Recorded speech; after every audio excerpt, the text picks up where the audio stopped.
Shavua Tov, Shavua Tov. Shavua Tov.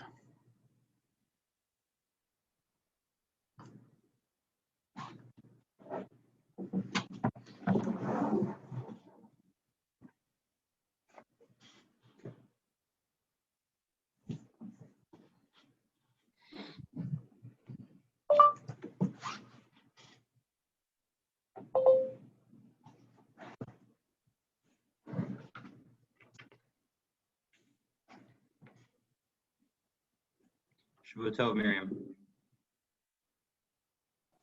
Shavua Tov.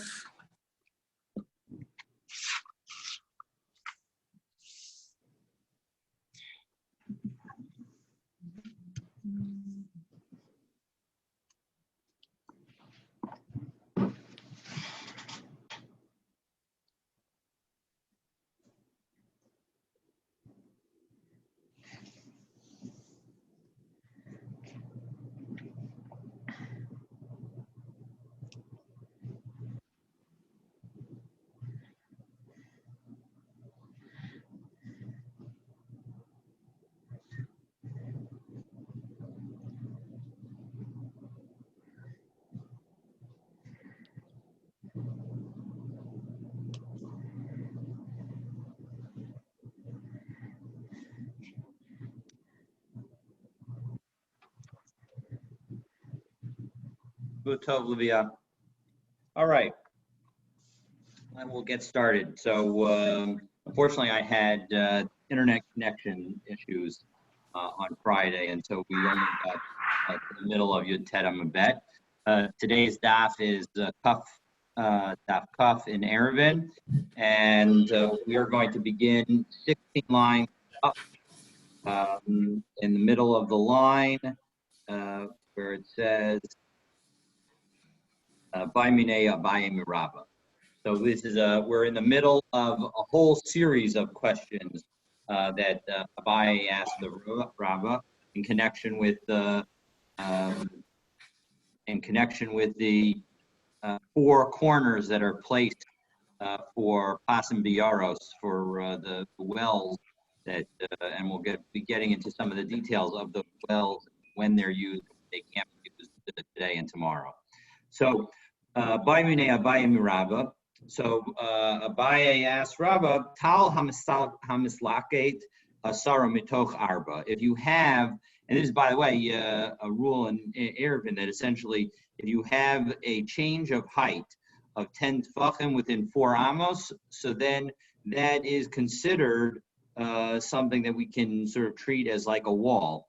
So nidam mishum diyumit. So can it be treated in terms of a double post? So those posts in the corner of Pasim Be'aros, are we able to treat this as if it were such a location? So or does it not get treated?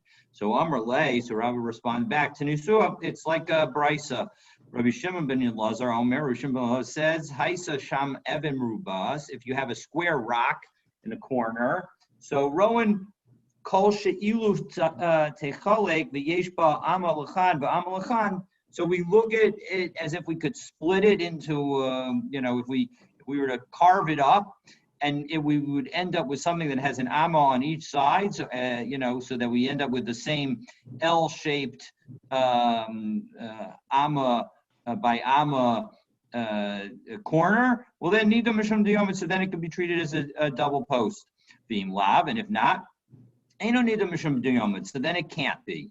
Rabbi Shmuel ben Oshel, Rabbi Yochanan ben Baroka Omer, Haisa Sham Eben Agula, even if it's circle. So then Rowan Kol She'ilu Techakek Usacholek V'Yesh Amalachan V'Amalachan. First, we can view it as if it were a square, and then we can split it up and say that if it's an amma and an amma, so then it's good, and nidam mishum diyomit, and then we can treat it as a double post, being lav, and if not, so then ain't mishum diyomit, so then it can't be one of the corners. So what are they arguing about? So my kamiflagi, what's the difference between the circle case and the square case, or the regular case? So Marasavar Chad Rowan Amrinan. So the first opinion of Rav Shimon ben Elazar was that you can only do Rowan once, meaning that we just view the carved up rock as if it was carved up. We can't just sort of first square it and then turn it into the double post, but rather you get to do one step. So Trey Rowan Rolam Rinan, and we don't say that you would do it twice. Omar Sabra, if you Trey Rowan Rinan, that really once we're doing something that's using our imagination, so we can use our imagination, and that'll be fine. So as a result, in the end, the question is sort of like, to the extent that a mound, it would be considered similar to a circle. So then the machlokas would be, what the answer to Abaye's question would be dependent on this machlokas. All right. So now we have the next question that Abaye asks of Rava. So Abaye Mirava, chitzas hakanim. So what if we made a wall out of reeds? So if we were to do that, meaning setting up reeds that kaneh pachot mishlosha, that each one is lavud connected to the next because there's less than 3 tfachim between each one. So can you use that nidon mishum diyomer olav? Can you use that technique? We're already very lenient in connection with the pas and baros. So are we allowed to be even lenient in connection with those corner walls? So Amrlai, so Rabbi answered, Tinisua, again, we can look at a brisa. Hayasham ilan o gader o chitzas hakanim. If you have a tree or a fence or a mechitza or a wall of reeds, so nida mishum diyomad. So my lab kanem pachot mishlosha. So so we can say that this is like we can treat it as the corner double post, and because when it says chitzas kanem, presumably that means the setting up of the reeds, each less than 3 tefachim from each other. So in second, maybe that's not the case. Lo gudrisa dekane. Maybe it's talking about like a hedge of wood of reeds. And if we take a look at Rashi, 3 lines up from the bottom of the daf, so we can understand what gudrisa is, because gudrisa is not the common word. So it's Rashi gives us an explanation. So kanem mechubarim harbe. So you have a bunch of reeds that are sort of like growing out from one stem together. Some flowers that are really close to from when it's close to the ground, it's like one thing. And then they separate as they go up, so that you can then sort of like have a wall out of it. So if that's what you're talking about, this kind of one post and then it grows out into like my fingers, out of a single hand. So then if that's true, Hainu Ilan, what's the difference between that and a tree? So one second, you want to go back and say kaneh pachot mishlosha Hainu Gader. If you're worried that we're doing some repetition in the brisa, you don't get out of that repetition if you end up saying that the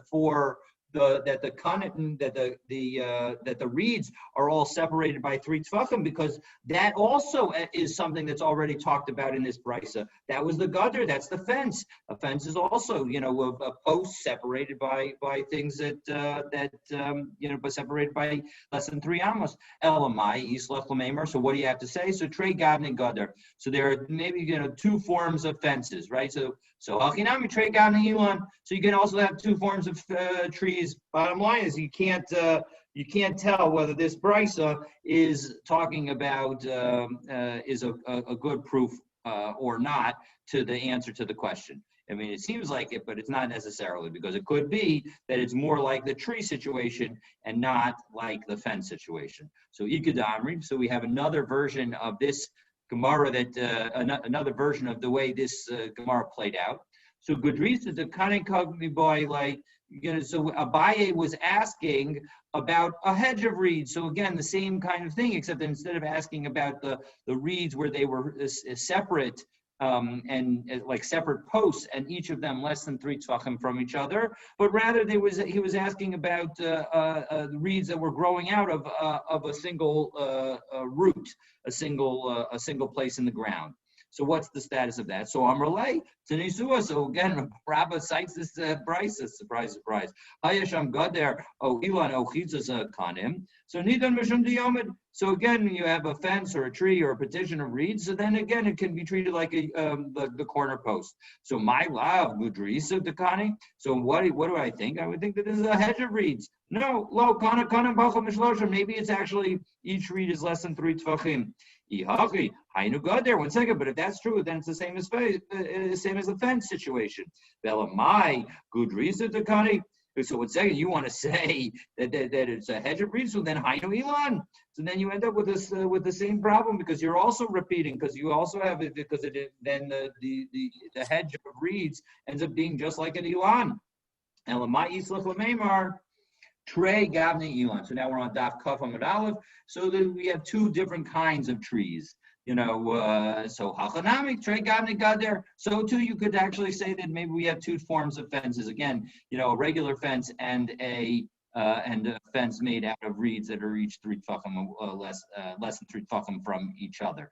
Bottom line is we don't seem to have a good proof either way, whether or the funny thing is, of course, it would seem to be that you might want to say that there should be a kal v'chomer in one of these directions. I'm not sure which direction, and of course that's the problem is we don't know which direction, because you could say either maybe the reeds that are all growing out because they're all together at the bottom, so that gives it a greater chashivas, or we could say that no, because they're all separate and we look at lavud and so we pretend as if it's not even there, so then that gives a greater chashivas. Bottom line is you can't tell which one is the stronger one. All we know is that one of them is okay. We just don't know which one. So it's pretty funny from that perspective. All right, so that's the 4th question that was asked. So we don't get a good answer on that one, but okay. So now we're ready for the 5th question. So Abaye asked, so now we're going to get to some pictures because I think that pictures are worth 1,000 words. And so here we go is the first picture. So let me share a screen and go to the first picture, which is right here. Yes, this is the first picture. Okay, so we're talking about this top situation. All right, you have an end of a chutzner that extends Shirosha Nifnas Lebein Pasin. So you see that here are the pasin, right? So 1, 2, 3, 4, and you have the chutzner sticking in. And so the question is we know that you can carry in this area. We know, and assuming that there's an assuming that there's an air of chatzeris, we know that you can carry in this area. So the question is can you carry between these 2 areas? So that's the question. So what's the halacha with respect to carrying from the chutzner into the area within the boards? And similarly from the area by the well into the chutzner.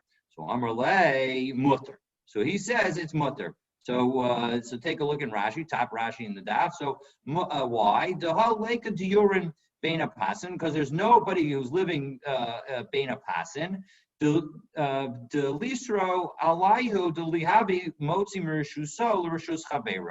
the idea is that why is it that we can't carry from one person's house to another person's house? Because the rabbis were concerned that you were going to that would lead to some kind of greater carrying. Here we have a Rishus HaYachid, 2 Rishus HaYachid that are sort of next to each other, but one of them has no dwelling in it. There's nobody living there. And so as a result, Rashi is explaining that the mutter conclusion is because we don't have this concern. We don't have the same concern. It's not like 2 chatzeros that are next to each other where we say that you can't carry from one chatzer to another without doing a broader air of chatzeros. Or similarly, when you have a mavoi, that even though it's a rishus yachid, we say that you can't carry there because it's considered a place where people live, and so as a result, we're concerned about it. But here we don't have this concern, and so as a result, the answer is mutter. All right, so then 1 second, shtayim mai. So what about if there were 2? And that's the bottom case. So you see here we have 2 different chatzeros. The 2 chatzeros stick in between the pasin. And now the question is can we carry from this area into either one of these chatzeros? So I'm relay. So about Rabbah says, no, Asr, it's prohibited. Okay, and take a look at Rashi. Rashi Shtaim Zu Eitzel Zu Mechitza Beinehen B'Shteim Rashan Beina Pasim. So this is just to describe what Rashi is explaining this exact situation. All right. So next, it's prohibited. So Rav Huna asks the logical next question. It was like a Shtayim Masurim, right? If there are two Chatzeros, it's prohibited. Vafilu Ervu. Oh, so he's going to answer, I guess, the question that I was thinking of. Okay, so what about if there was an Eruv between these two Chatzeros, right? So now we have an Eruv Chatzeros. So maybe we should say that these two Chatzeros, really, it's just like this situation. We can ignore this wall and pretend that we're in this situation because we have an Eruv Chatzeros between them. And so now maybe we can allow this kind of situation where we said there was mutter. So the answer is no, Ashtayim Asurin also, Rav Huna says. Bafilu Eruv, even if they have an Eruv, Gzeir Shema Yomru, Eruv Mo Il Levena Pasin. That maybe an Eruv would enable carrying through the Pasin. So what in the world does that mean? So that's a very complicated question. So I will just go to Rashi, and Rashi really help us. So Rashi, last line in the thick lines of Rashi. Afilu Eruv. So Derech HaPesach, that even if they made an Eruv, and you would not be able to carry through the Derech HaPesach, through the opening, Shiva Mechitza, Shebeinehem, that even if they made an Eruv through a door between them, so they had an Eruv to allow you to go through this door. So then the hashta chadaninhu. So in that situation, maybe we should view it as one chatzer below asran adadi, and not asra. Asuras l'taltel mitochan lebeina pasin. So we say that you can't, that we're going to prohibit carrying from this area into the pasin. Gzeira shema yomru eruv moel beina pasin. That maybe we'll say that the eruv is enabling us to carry between the pasin. L'shatev chatzeros yachad. Roa otan metaltel mitochan lebeina pasin lo yada diyesh pesach beinehen. Right, the person who's carrying over here doesn't see this door. He doesn't see this doorway and doesn't know that there's an Eruv between them. So he may think that somehow the Eruv that they're making allows you to carry going through the Beina Pasin area into the other one, and we'll think that's now permitted, and that's not permitted because this is not a mavoi. If this were a mavoi, then we could allow it, right? In a mavoi situation with all the protections that we have for a mavoi, so then you're allowed to carry from one chutzner to another chutzner when you have a shtufe mavos. So then you can carry that, but now here you can't. Right?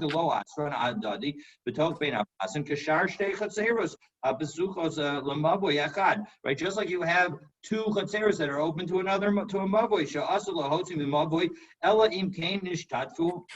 Unless you have a shituf mavos. So then Hakinami Mishum did not know Eruvin Beina Pasin that the Lashatek Shituf Shar Mavoi Vazul Lemishrei. Nami Lachnis Lohozi Beina Pasin, Lachatzeres Kileka Pesach Beinayan. Even if there wasn't a door between them, you would end up saying that this would be a permissible journey. So as a result, and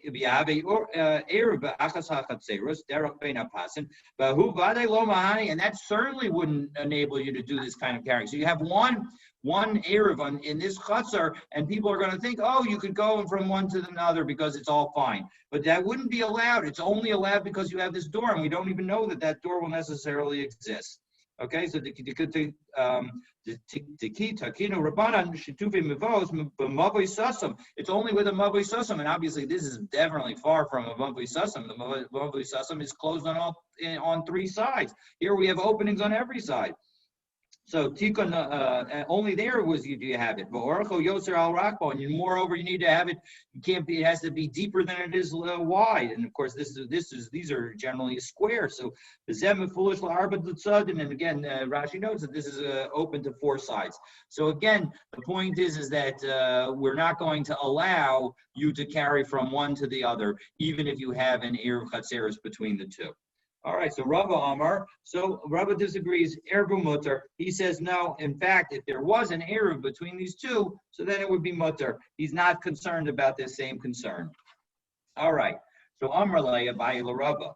So Abai says, so Tanya Mizdimisayeloch. I have a brisa that supports your position, right? So because Rava was the one who says that it's aser, right? So Tanya is okay. So Chatzar Sharosha Echad Nichnas Levena Pasin. If you have a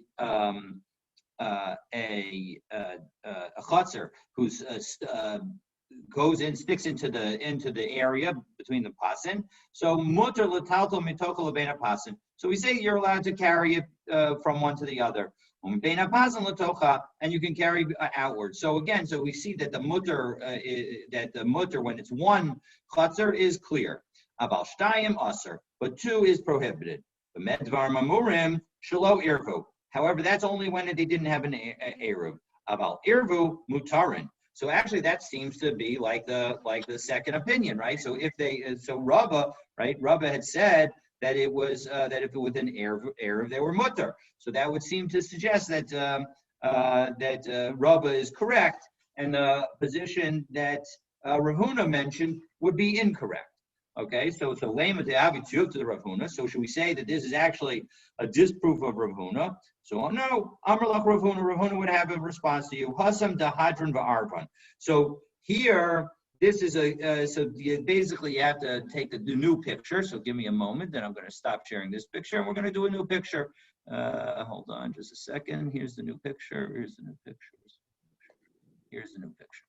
Okay, here's the new picture. So here's the new picture. So he says that we're talking about this situation where not only is there an opening here, but there's the opening over here so that this area, this wide area, so as a result, there's no question that people understand that there must be an eruv chatzeros between the two.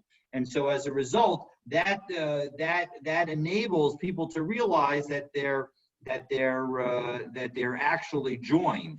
And so, so the fact that you have these double joints, is joined here and the joining over here, so that's what's going to enable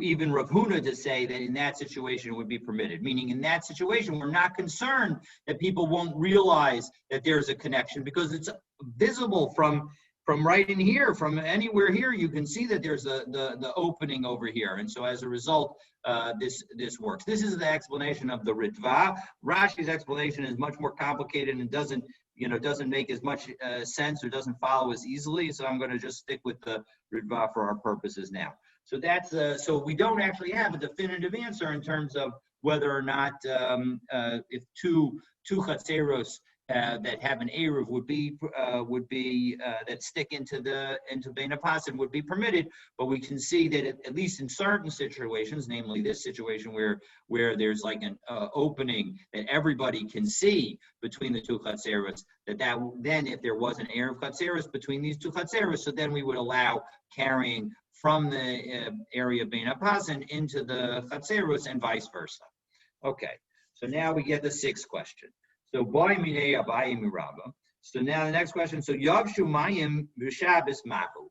So we have, we'll utilize this picture, even though now we're not talking about a chutzner sticking into it. But again, now the water, if we're not talking about a be'er, but rather a bore, bears is very unlikely to dry up, but a bore is much more likely to dry up. And now let's say the bore dried up on Shabbos. So what happens? So do we say that it matters that we go after with the beginning of Shabbos, as we've said before, or do we say that we go after what the situation is now?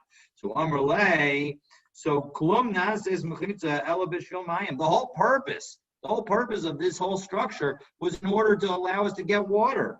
Okay, Mayim ain't kan, Mechitza ain't kan. So if we don't have the water, so we don't have the Mechitza, i.e., Rabbi is saying no, it's not permitted. So by Rabin, Yavshu Mayim b'Shabbos uvahu b'Shabbos mahu. What if it changed? What if it came back and the water dried up and now it came back? Do we say that because the chatzeros, because the mechitzos essentially disappeared So we do that now. Not dichui eitzel carbonos, but dichui eitzel pasen. Well, say that again. It's in Kachim, you learn about dichui, but if something is pushed off, is it pushed off forever? So now they say, once your pasim are pushed off, are they pushed off? Correct, exactly. Forever? That's exactly the question.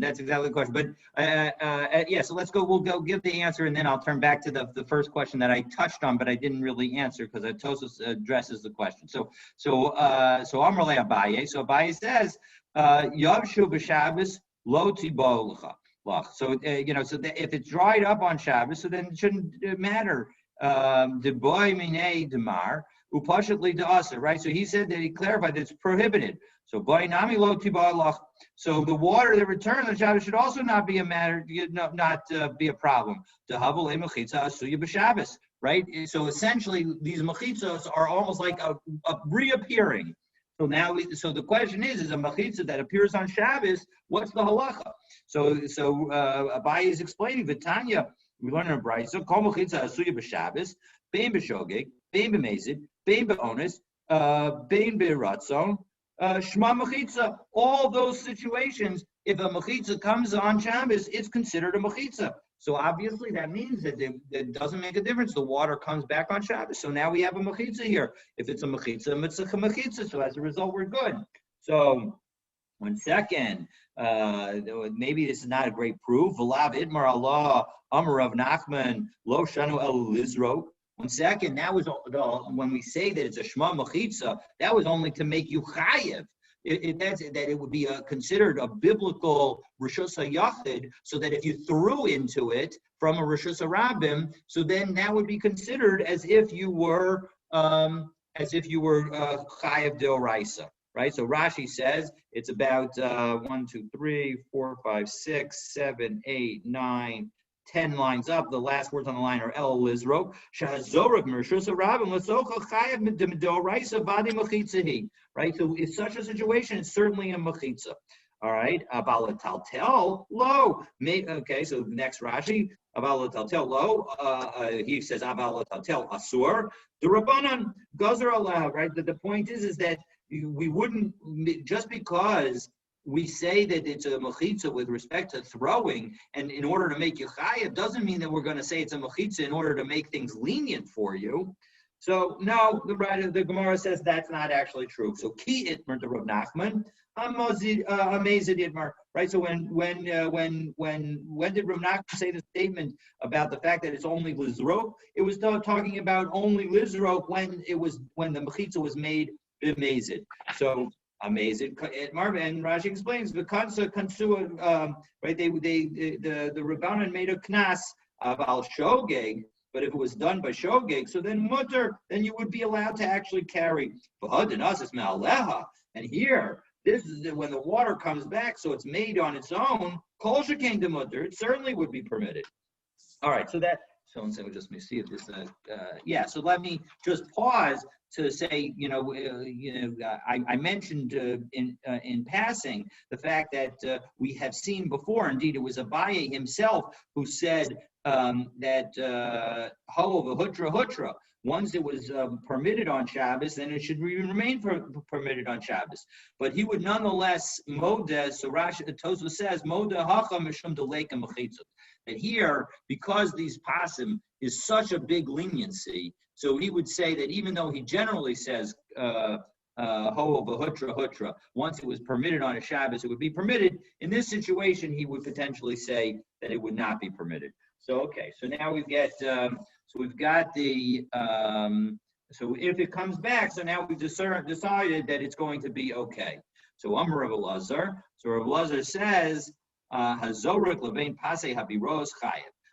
So now once we've now just touched on this whole concept of zorik, and so now we're going to say, so what about the throwing it from over here into over here? And we said, and Rav Elazar says that you're chayev. Now, of course, the Gemara says, 1 second, we just told everybody that this is the whole purpose of this is to enable you to carry, and we're treating this all as Rishus HaYachid. So if this is Rishus HaRabim and this is Rishus HaYachid, that's obvious that you're chayiv. Of course you're chayiv. Pshita, ilav mechitza. If it weren't a mechitza, heichi mishterei lemalos. How would you be permitted to fill up your bucket with water from the well if this weren't considered a Rishus HaYachid? So the Gemara answers, "Lo, tzricha de'avid ke'ein pasei biros b'rishus harabim." So we're actually not talking about an actual pasei biros, but rather imagine if you were to create these 4 posts in 4 corners in some random space in the public domain. So even though it doesn't have the permission of pasei biros to allow you to carry, we're going to say even in that situation, so if you throw in that situation, so then you're chayiv, right? So, and Rashi specifically notes, the second Rashi in the wide lines at the bottom, there's no pit there, there's nothing there, so there's no basis to say that it's permitted to carry there. But even though it's not permitted, if you were to actually throw it in, you would be chayav d'oraisa for throwing in from Rishus Harabim into Rishus HaYachid. One second, Hanami Pshita, that's also obvious, because if we don't actually say that this 4 corner post is actually a mechitza, so then Gabi Bor, how could we possibly allow anybody to carry there? So lo tzricha avogav dekabakoi barabim, right? So then we get the next picture. So hold on just a second, and I'll do another picture. Give me just a moment, and we'll see the next picture. So here's the next picture. Here we go. And so now we have the next picture. So even if, in fact, you have these 4 posts. Now, I don't know why they actually put the well here, because the well isn't, maybe it is with the well, but it doesn't have to be with the well. The whole point is that you don't even need the well. We don't even have to say that we're permitted to carry in this area. But the bottom line is that even though this is, of course, again, before we put these 4 posts here, this was a Rishus Harabim. Okay, is everybody clear on that? Before we put the 4 posts here, it was all Rishus Harabim. But now we have the 4 posts, and so as a result, this square area is considered a Rishus HaYachid. But and now we're saying, even though it's quote unquote Rishus HaYachid, people still walk. The public thoroughfare is still through the area. So maybe I would say that in such a situation, given how flimsy these walls are, i.e. they're just corners, so they're really nothing. And given the fact that people are still walking through it, maybe I would say that that's not really a Rishus HaYachid. So that's why we say, so lo tzricha d'abel got the kabakei rabim, that even though they're traveling through it, so my kamash malon, to lo asu rabim mevadli mechitza, right? I would think that maybe, what is it coming to teach us, or that even though the public's still going through it, doesn't invalidate the partition. One second, if that's true, we already learned that. We already learned the lesson that it doesn't make a difference if the public still passes through this kind of situation. Ditnan, Rabbi Yehuda Omer, Im hayis derech rishus harabim machsaktan. So then Rabbi Yehuda says that actually in this situation, forget about it. It's not a good mechitza, and it's not considered rishus hayachid. We have to get the people who are going through it to go around it if we want this to be a rishus hayachid. Okay. However, the Chachamim say we don't need to. Rabbi Yochanan, Rabbi Lazar, Amri Tarbayu, Kan Hodiacha Kocha Shal Mechitzos. And Rabbi Yochanan and Rabbi Lazar both say that from here we see the power of the partitions, according to the Chachamim, because notwithstanding the fact that people are walking through, we say that it is a Rishus HaYachid. Okay, so we say it's a Rishus HaYachid. So in second, so Rabbi Lazar just said, Rabbi Lazar is saying in response to this brisa, he's saying that we see the power of the partition. So he's effectively saying that in fact this is Rishus HaYachid. So why does he need to tell us it again? We already have that he's told us that this is a Rishus HaYachid, notwithstanding the fact that the public is walking through it. So Ima Hasam, so the Gemara says, no, 1 second. He didn't actually say that. All he said, right, is that we see from here the power of the partitions, right? But that doesn't necessarily mean that he holds that way. Hava Amina, I might have thought, that he was just saying, oh wow, that's pretty impressive, but it's not that he necessarily agreed with it. So Kamash Malan. So now that we have the statement here of saying that Amar Rabbi Elazar Chadazim, that he says that in fact the Zorik from the Rishus HaRabim into the Bein HaPasim is considered, it violates, is Chayev D'Oraisa. So now we know Khan Husvirulai. So now we know that the Khan, he actually does hold of it. All right, so Lema Ha below Lai-Ha. So one second, let him say it over here in connection with the throwing case, and we'll know the other case. We don't need him to tell us the other case. So no, really, he only said it one time, and we just figured out from that one time the other situation. And it's interesting because, of course, which was the one time that he actually said it, and you have machlokas in the Rishonim as to which time was the time that he actually said it. You can actually go in both directions, but the point is that the Gemara is saying that he said the statement once, whichever statement it was, and we derived from that one statement the fact that he also said the other. It's odd to try and derive, the logic, of course, of saying that he said the kan hodiacha kochan shamachitzos is the fact that one is a statement that's you can't try. That's not like a derivation kind of statement. That's like a true statement. That's something that somebody would actually say. On the other hand, if you only had that, you still have the question of how do we know that he actually thinks that way? So that's the nice thing about the halakhic statement. So you have, again, arguments in both directions as to which one is the actual statement that he made. But the bottom line is that is the Gemara is saying that he's made one of the statements, and we learned out from that statement to the other situation. All right, so now we're ready to continue on with the next piece of our Mishnah. So, mutter lahakriv lebe'er.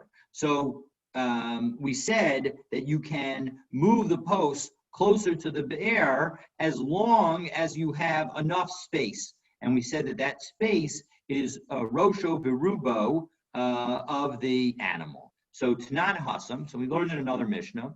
So Lo Yamod Adam Bershus HaRabim V'Yishteh Bershus HaYachid. This actually helps clarify something that I had said. I had thought that you could just lean over and drink over. You have to be careful about that, and we'll see exactly what an individual would need to do. So a person is not supposed to stand in Rishus HaRabim and then bend over and drink in Rishus HaYachid. Rishus HaYachid v'yishta Rishus HaRabim. And he similarly shouldn't stand in Rishus HaYachid and bend over and drink in Rishus HaRabim. Okay, again, because we're concerned that maybe he'll bring it from one place to the other. Ella im kain machnes rosha veruba l'makom shehu shosef. Right. So if he can only do so by putting himself mostly into that location. Right, so Rashi explains Elim Kain Hikmas Rosho Barubo, the Chayshinan Shema, last Rashi on the daf, last line on the page. So the Chayshinan Shema Yimshach Gufo Lamakum Raglav Vayotzia Klila Imo. Right, so we're worried that he's going to stand straight again, and he'll end up with bringing the cup or whatever it was that he was drinking with him from his one rishus into the other rishus. It could be very dangerous to go so far into a well. Yes, we're gonna. You think it's now?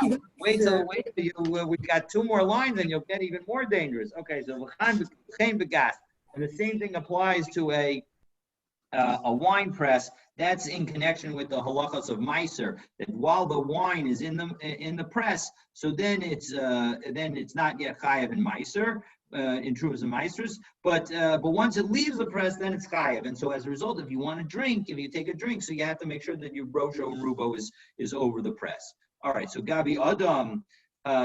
So with when it came to a person, ha'amr debar rosho rubo, you see that the person needs his head and most of his body. So Gabi Para, with regard to a cow, mi be'inan la rosho rubo olo. So the question is does you need most of the body or not? Now it's interesting. Of course, our Mishnah says that you need most of the body. So what's it talking about? So we'll see. We're going to get to there. All right. So kol hecha the kanokid mana below nakid la. So 1 second. So the question we're going to clarify. We're talking about where the person holds the bucket that the person's going that the animal is going to drink from, but is not holding on to the animal. So in that situation, lo tiboylach deboy rosha beruba milagav. So then in that situation, of course, you're going to need the animal's head and most of its body to be inside. Okay, so 1 second. Lo tiboylach. So take a look at Rashi. Rashi. So the 1, 2, 3. The end of the third narrow line, lo tiboylach, devade chashinan shema ta'akem es roshav v'tolich es akli achareha. Right. So in the situation that where the I'm sorry. I think I skipped over the word the low. So kol heka to kanukit man of a low nukit law, right? When you're only holding the container and you're not holding the animal, so then lo tibaylach to buy rosha veruba milagav. So then you certainly need the most of the animal to be on the inside. And why do we say that? Because the vadai cheshinan in that situation where you're holding the bucket and the animal's eating out of the bucket, we're concerned. Shema ta'akem es rosha. So the animal will bend its head. And you'll move the kli going from inside the rishus hayachid to outside the rishus hayachid in order to enable the animal to continue eating. So as a result, so in that situation when you're holding only the bucket and not the animal, so then of course. That you need most of it to be in the circle. However, in the rishus hayachid. But heicha denakid mana v'nakid la mai. What is the situation if you are holding the animal and the bucket? All right. So first the Gemara. So now the Gemara tries to focus, use our Mishnah, because as we said, our Mishnah specifically says that you need rosha beruba. So 1 second. So Amrale to Nesua. 1 second. We have our Mishnah. You need to have most of it inside. My lab, the nugget love, and nugget mana. And what do I think? It must be that it's talking about where you're holding both the animal and the container and the bucket. Whoa! No, it doesn't have to be that in that situation. The nugget mana, but low nugget law. It could be the situation where you're holding the container and not holding the animal. 1 second. Nugget mana, below nugget law. Mishari. 1 second. We're on Shabbos, and we're saying that you're holding the bucket and you're not holding the animal. But is that even permitted on Shabbos to hold the bucket and feed an animal the way we're just describing? V'hatanya lo yimalei adam mayim v'yitim b'Shabbos lifnei behemto aval mimalei hu v'shoseh me'aleha. Right, you're not allowed to hold the container and in front of the animal and have the animal drink while you're holding the container. Rather, you need to pour it all out into the trough and then let the animal drink by itself. So 1 second, so that seems to be an indication that we're prohibiting it. And I don't know if you guys have the very cute, adorable picture on the side of your deck, but there's different versions of it. But there's a cute picture that I'll actually use a different version of and show in a moment. So hold on just a second. Well, in fact, let me do that right now. So I'll stop sharing and we'll go back to this sharing and we're doing this picture. Okay, so this is the picture that shows that here we're gonna get to this situation in a moment. But what you have to do is you have to pour you can't hold the bucket and have the cow eat, but rather you have to pour the bucket into the trough. Okay, so 1 second. So ha itmer Allah. So 1 second, it was stated with regard to that brisa. So Amar Abaye hacha be'evus ha'omer b'rshus harabim. That was talking about where the trough is standing in Rishus Harabim, Gavoa Asara Tvachim V'Rochav Arba, and it was 10 Tvachim high and 4 Tvachim wide, so that constitutes a Rishus HaYachid. V'Rosho Echad Nichnas Levein HaPasin, and one of its ends is in between the pasin. So as a result, so now the question is, so it's not about a concern of feeding the animal directly from the bucket, but rather the point is that if you were to feed the animal directly from the bucket, the question is you may go outside the four square area of Bina Pasa. So Gzeira, there's a Gzeira Dilma Chazi Leila Avos Dimakalkel. So if we're concerned that he may see that there's some area of the trough that's defective, that's in Rishus Harabim, and he's going to go and adjust it, taking the bucket with and he'll take the bucket with him, and now he'll end up carrying from Rishus HaYachid to Rishus Harabim. 1 second. So now, so the concern is we want him to pour it all out so that he's not going to put down the bucket, and now he's going to be okay if he sees anything that's a problem. Whereas otherwise he'll see something that's a problem, and now he's going to go out. But 1 second, let's say he does in fact do that. He sees a problem and he takes the bucket out. Will that be a problem? If he actually does see a problem with the truck and he takes the bucket out to Rishus HaRabim, would he actually be liable in violating Shabbos? And Rashi says, it's about 1, 2, 3, 4, 5, 6, 7, 8, 9, 10, 11, 12, 13, 14, about 14 lines up in the narrow lines. When he takes it up out of Rishus HaYachid, Adaite la'anuse Rishus HaYachid. His plan was to put it down in Rishus HaYachid.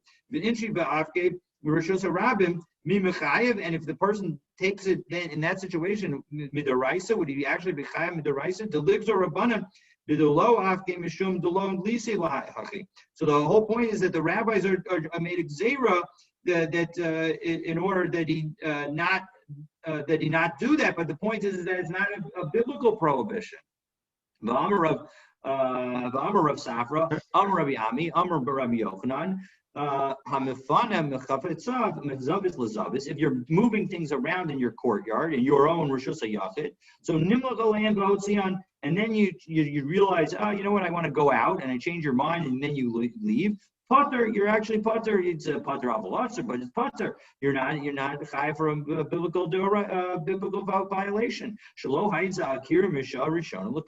Right? When you picked it up, you didn't actually have intention to do anything wrong. Right? So, Rashi notes, Ubashabbos, continuing on in the next Rashi, Ubashabbos, Malachas Mashabbos Asra Torah. It's only an intentional, we saw this throughout Masechah Shabbos, it's only an intentional violation that is prohibited. Sheniskaven L'kach, that you actually intended. Ela Sheshabag B'Shabbos Kesavar Shayom Chol O Malacha Zu Muteris. But if you actually think that today's a weekday, or that the work that you're doing is mutter, so then that's not a problem. Then that's not going to be a Machalechas Moshabbos. About Kilo Niskaven Potter mechatas, or if you don't intend it, so then you're potter from mechatas. But kevan to inami asli yedei kach lekachiyuv doraisa loy by lemigzar heter mishumha.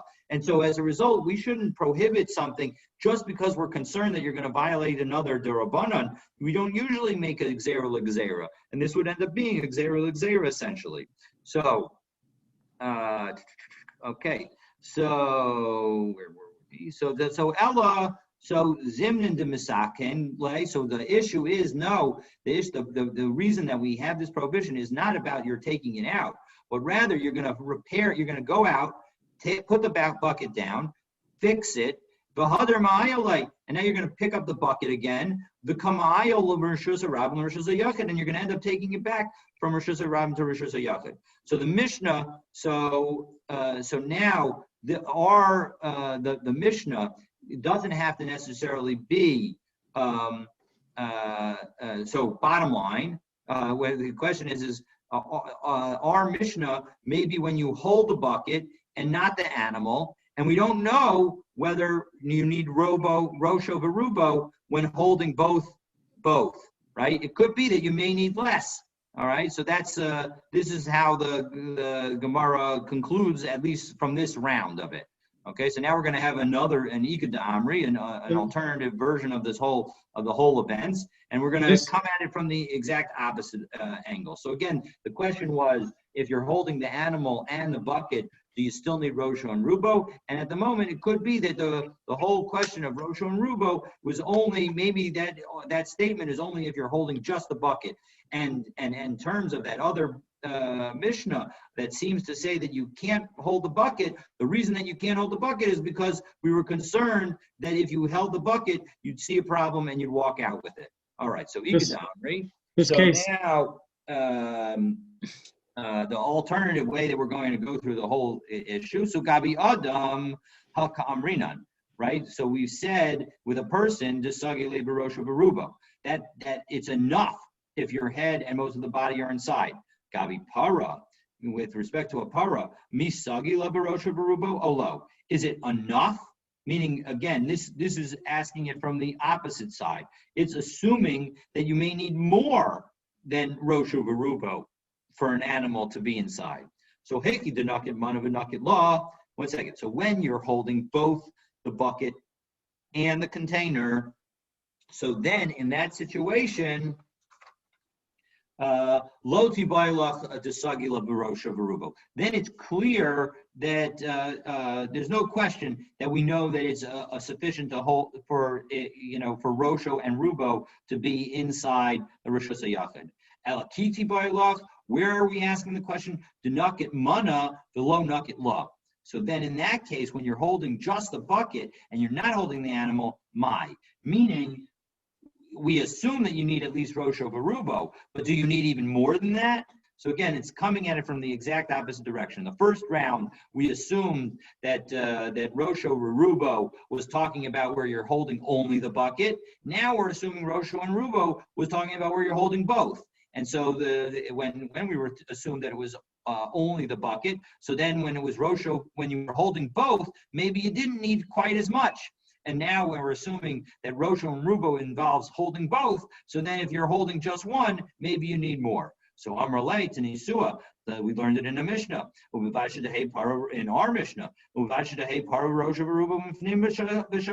so it's presumably again we say that a cow and that you need its head and most of it to be inside in order for it to drink. My love, the naked mana below naked law. Maybe it's talking about where you're holding the container and not holding the animal. Low, no, it doesn't have to be that. The naked mana naked law. Again, it could be holding both. V'hachinami mistabra, and this too makes a lot of sense. The e naked mana below naked law, right? Because if you were holding just the bucket and not the animal, right? So mishari, should it actually be permitted? Bahatanya, we learned in the Brisa, lo yimole adamayim, beyitin lefnei abento, aval mimole v'shofech, he shows them leha. Again, you have the situation in our picture that you need to, the Brisa says that you don't draw water and put it before the animal. Rather, you have to use a trough because you have to use a trough in order for it to drink on its own.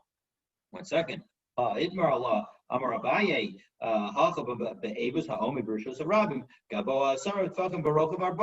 again, this is describing the situation in our picture. It's got to be 10 tefachim, where you have the trough that's 10 tefachim high and 4 tefachim wide. And then its end extends into the area of the board. So in that situation, so sometimes you might see that there's a problem with the trough. And you'll go and fix it. And you'll end up taking the bucket with you. Become mapik mershus yachad mershus rabim. Second, again, as we said before, would you actually be chayiv in that situation? Amar Rav Safra, Amar Rabbi Yami, Amar Rabbi Yochanan,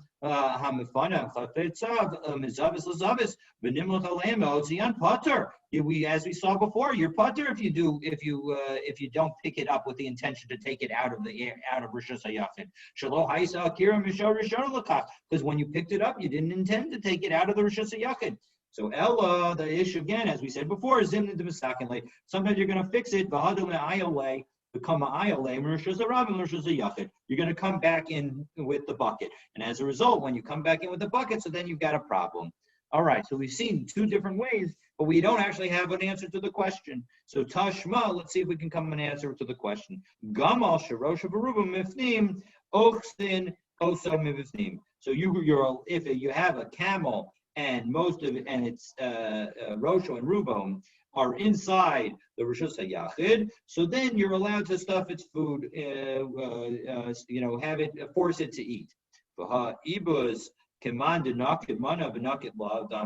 And clearly, right, if you're actually stuffing food into the mouth of the camel, that is like holding the bucket and holding the animal. So it seems like a wonderful proof. And we see that you need the animal, the head and most of the body. So Amar Ravacha bar Rav Huna Amar Rav Sheshes, no, shiny gamal, right? A camel is different than a cow. A camel has a long neck, and so as a result, maybe in that situation, you need to, even if you're holding both, you need Rosho and Rubo. But maybe in the situation of the cow, it would not need Rosho and Rubo if you were holding both. All right, so Tashma, so then we're going to try a different proof. Behema, Sharosha Baruba Mifnim, Ovzenosa Mifnim. Again, this is a more general. Yet the last time it said a camel, but here it says behema. That seems to be almost any animal. So again, it seems to say that you need most of its body to be inside of the Rosh Hashanah. So Baha Ibus Kamanda Nakimana Benakid Law, right? So this case of stuffing the food with stuffing animal with food, that's again like it's holding the container or holding the animal, the kabbain and Rosh Barubo. And we see that again, you need to have the head and most of its body. So my behema, nami dikatani gamo. I really don't like this answer, but okay. Anyway, so the animal said, maybe that's animal. When you say behema, we're also talking about a camel. So one second, Vatanya behema, Vatanya camel. 1 second, one brisa teaches a behema, and the other brisa teaches a camel. Well, you let them decide. Choose one. Or if you're going to say that the behema is a camel, so then why are you using different language? So midi gabi ahadadi tanya. Second, you don't know that these two brises were taught together. They could be different people who were teaching them at different times. And so as a result, one guy used behema and meant gamal, and the other one was more specific and actually said gamal. So Tanya Namiyachi, Rabbi Lazar Ozer begamal, hol v'tzavararach. And we along these lines, we have a brisa that says Rabbi Lazar prohibits stuffing in the case of a camel because its neck is long. So as a result, again, we don't really have a good answer. Let's see how we doing on time. All right, you know what? We'll pause here and we'll pick it up tomorrow, God willing, at 7:30. Have a question? Yeah, please. It wouldn't have been as elegant for Rabba to answer this earlier, but before there was a question about the chotzer, which jutted into our Pasi Biros. Yeah. And in the picture that you have up, the trough also juts in. So just like we have a brace which shows the trough could, either abut or infringe a little bit into it. So to our chotzer, that's okay too. Are these cases analogous? I would think so, because they're both Rosh Hashanah, which infringe upon our Pasi Biros. And here we clearly allow you to carry from one to the other. Yeah, so two thoughts. So one is, the question is remember that the reason that we would allow so I guess there are two questions that I guess I want to clarify. Are you saying that this is an answer to the first question of a single chotzer going in? That's and correct. This is like a proof? The single chotzer, Rabba could have said, hey, Abaye, you read a couple more lines. You yourself are going to quote this case. So that's I got you. So the question could be that I know that this situation, maybe we can say that because this is really also a well and this well is not a living, a dwelling place, that maybe this is all one kind of dwelling, but in the chutzner situation, that's somebody actually lives in the chutzner. So that would be my suggestion as to why why this would not necessarily prove the chutzner situation. On the other hand, I will note that if this animal, that we do say that the pens for animals are considered living situations, because that, remember, I think we're going to get it. I think we got it before, and we're going to get it again tomorrow, where you know, the maximum size of something. You know, Rabbi Yehuda had that view. What? Right, the base of Siyam, exactly. So and why does he say base of Siyam in this situation? Because it's not actually a living area. And if it were actually a living area, so then he would allow bigger than a base of Siyam. But because this is not a living area, so then he's going to allow smaller areas. But the examples of the other situations where it's allowed to be even larger are some of those involve animal homes as opposed to. So the question is sort of like the question that I have is whether, you know, you end up you know, whether if the animal's pen sort of stuck in, that would be more analogous to the situation, and it would be a more, you know, possibility.